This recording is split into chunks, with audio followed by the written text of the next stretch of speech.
խոր ափսոսանք եմ հայտնում, ցավ եմ արտահայտում, որ այս օրերին եւ մեր երկիրը պատերազմի աղետալի հետևանքները չի հաղթահարել,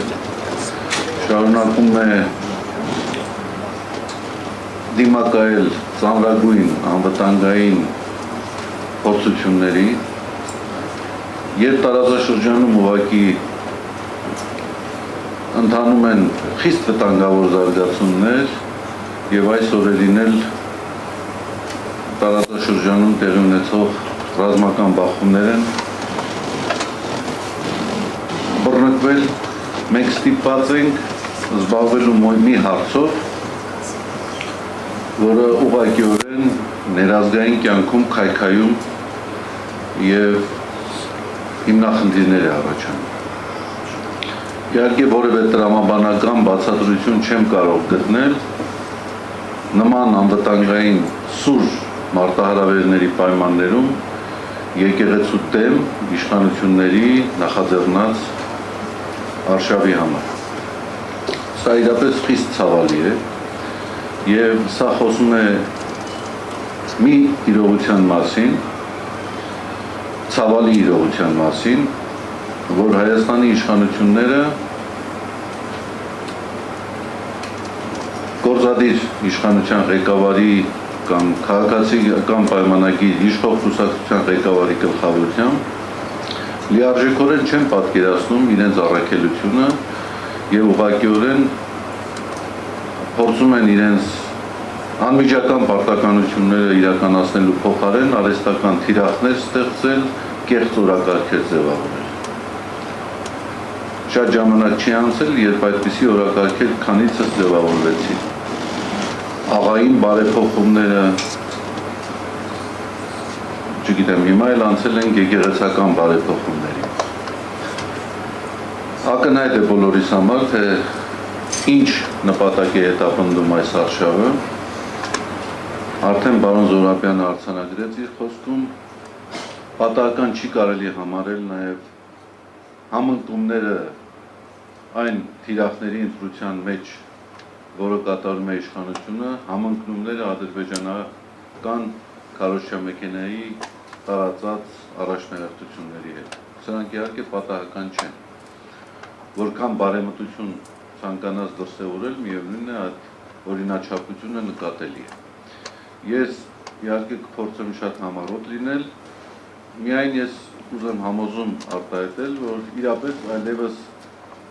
խելամիտ բանավեճերի ժամանակը կարծեք թե անցել է եւ անմիջաբար իշխանության ներկայացուցիչների եւ անմիջաբար երկրի ղեկավարի բառապաշարը, ռետորաբանությունը, օգտագործած բառերը այլևս ընտրություն չեն թողում, որպեսզի դրան տրվի իրավական գնահատական։ Ես ենթադրում եմ, որ իրավական գնահատական տալուց հետո ինչ-որ մի ժամանակ կգա, որ նաև հնարավորություն կունենանք առողջապահության ոլորտի մասնագետներին տեսնենք այսպես համախմբված, որպեսզի նաև իրենց մասնագիտական գնահատականը տան այն անձի վերաբերյալ, որը ի վիճակի է այդպիսի բառապաշար եւ այդպիսի խոսույթ օգտագործել ոչ միայն եկեղեցականների նկատմամբ, այլ ընդհանրապես որևէ անձի նկատմամբ։ Ես կուզեի առանձնացնել մի քանի շեշտադրումներ, որոնք իշխանությունների կողմից պարբերաբար կամ իշխանությանը հարող անձանց կողմից պարբերաբար օգտագործվում են եկեղեցուն թիրախավորելու համար, եւ իհարկե դուք գիտեք, որ սա նոր երևույթ չէ, սա այսպես կոչված հեղափոխությունից անմիջապես հետո առաջ եկավ եկեղեցու դեմ այսպիսի պայքար, ուրեմն առաջինը մեզ մեղադրում են նրանում, որ մենք իբրև թե եկեղեցին կամ եկեղեցականները զբաղվում են քաղաքականությամբ։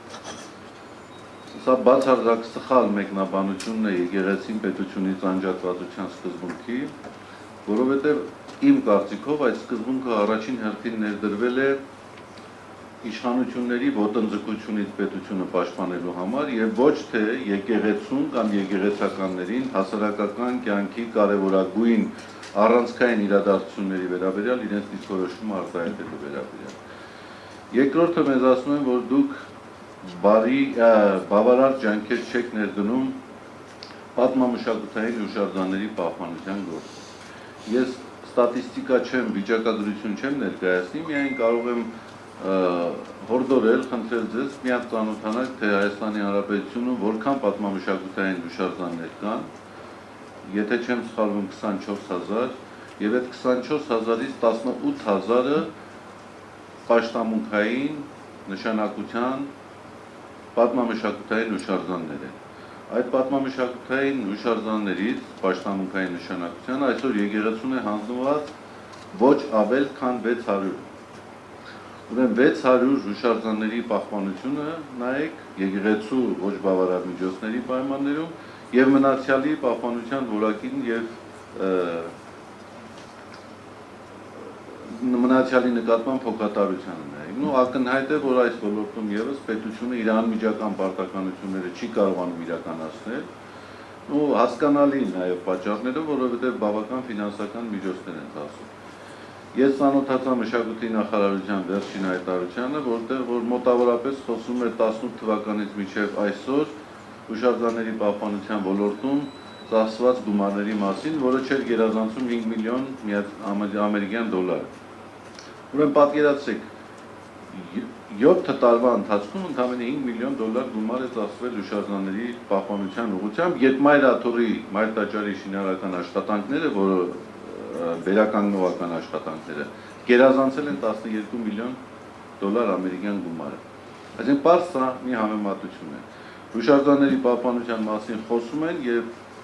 Հայաստանի կարևորագույն առանցքային տաճարի նորոգությանը որևէ ֆինանսական մասնակցություն, որևէ ֆինանսական աջակցություն չի ունեցել այս իշխանությունը։ Երրորդը, որ մեզ փորձում են մեղադրել, այն է, թե իբրև թե աղանդավորների դեմ արդյունավետ պայքար չի օգտագործվում։ Ես ուզում եմ հասկանալ, ինչպես կարող է եկեղեցին արդյունավետ պայքար իրականացնել աղանդավորների դեմ, եթե անգամ այդպիսի օրակարգ ունենա եւ իշխանությունները այսպես լայնորեն բացել են այդպիսի կազմակերպությունների դռները,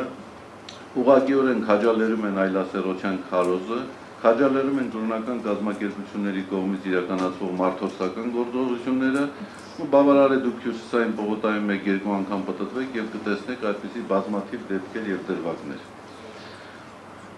Հաջորդ հարցը, այսպես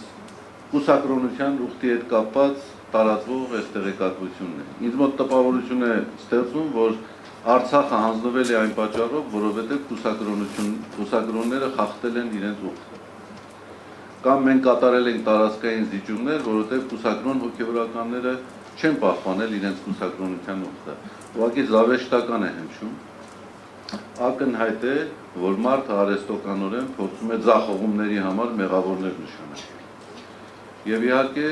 նորից ուզում եմ շնորհակալություն հայտնել մեր իրավաբաններին այս նախաձեռնության համար, երբ մենք հնարավորություն կունենանք իրապես շրջգրիտ առարկայական